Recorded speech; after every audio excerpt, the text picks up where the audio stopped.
The question is, the bill we now read a second time. I call the member for Wollondilly and thank her for enormous patience today. Thank you. As the member for Wollondilly, I stand here representing a community where green hills meet the edges of Sydney's growth, a place where families thrive amid bushland, farmland, but with the ever-present reality of bushfire risk. Wollondilly and Wingecarribee councils both know the delicate balance between building homes and protecting what makes our region special. Today I speak on the Environment Planning and Assessment Planning Systems Reform Bill 2025, acknowledging its intent to address housing needs but urging caution about its risks, particularly the shifting of power of expert agencies like the Rural Fire Service and the challenges it poses to our local council's ability to guide sustainable growth. The bill aims to streamline planning with tools like the Housing Delivery Authority, a single community participation plan, and expanded complying development certificates. It promised faster approvals, which would benefit areas like Wilton in my electorate, where sprawling housing estates have already transformed paddocks into neighbourhoods. Wilton's rapid growth, with thousands of houses approved in the last decade, shows what's possible, but also what's at stake. Roads strained by traffic, schools stretched thin, and bushfire risks demanding rigorous oversight. The bill's new Development Coordination Authority and targeted assessment development pathways, while designed for efficiency, raise concerns about sidelining the expertise we rely on, especially the RFS, and could strain our council's ability to manage development thoughtfully. Let me start with the RFS, an agency woven into the fabric of the Wollondilly electorate. With over 80% of our shire, 80% bushfire prone, their expertise is a non-negotiable. From the Black Summer scars in Buxton to the fire trails safeguarding Timor, the RFS ensures development meets strict standards, like those in the planning of bushfire protection guidelines. Yet the DCA centralises agency referrals under the Planning Secretary, issuing general terms of approval for bodies like Sydney Water, Dam Safety New South Wales and the RFS. The risk diluting the RFS specialised input, potentially allowing homes on high-risk land without adequate fireproofing. The bill's removal of sections 4.14 and 10.3, which mandate bushfire consultation and compliance, further weakens these protections. In a shire where fire is a lived reality, not a hypothetical, we need the RFS's voice undiminished. The bill also reshapes how councils like Wollondilly and Wingecarribee operate. And as an independent, I have the ability to go out there and consult with my community about what they actually think. And I want to sincerely thank both councils for their thoughtful contributions, which have shaped this speech and our community's response. Wollondilly Shire Council, led by Mayor Matt Gould, provided a detailed submission to me that both welcomes the bill's streamlining potential and flags its challenges. They see value in the DCA for faster approvals in growth areas like Wilton, where integrated referrals could cut the red tape for the 15,000 homes planned. They also support standard conditions to reduce appeal risks and a single community participation plan for consistency.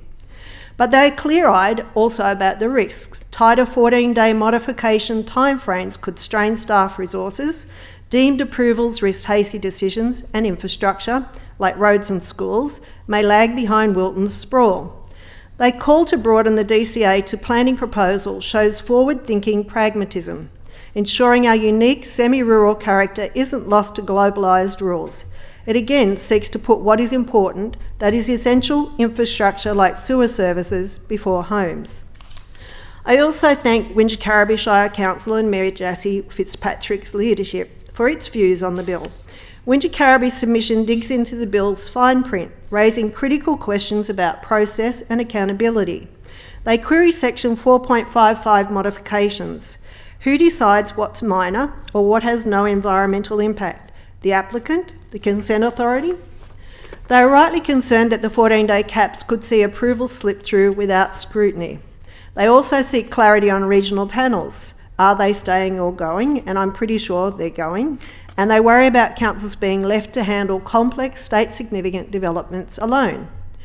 Mayor Fitzpatrick's focus on timelines, like the 7-day response window for draft consents under section 4.17, highlights a practical concern. These reforms could add bureaucratic steps, not remove them.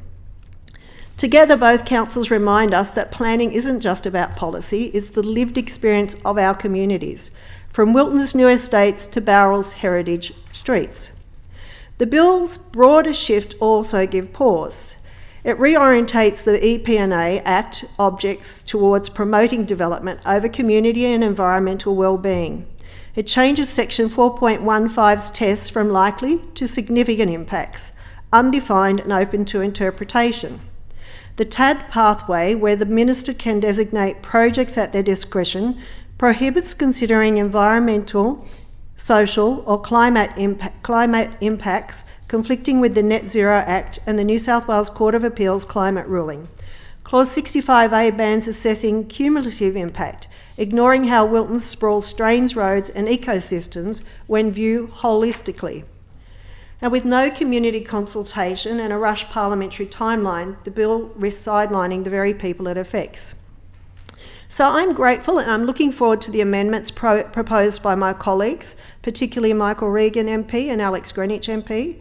Their suggestions, perhaps limiting TAD and DCA to residential projects, restoring environmental protections in the Act's objects, and removing the vague significant threshold in section 4.15 offer a path to balance.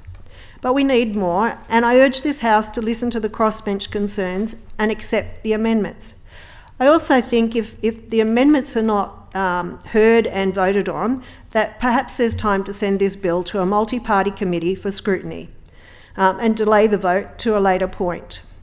So I've had a look at the balance, and I have to take the balance, and hopefully some amendments will allow me to support the bill.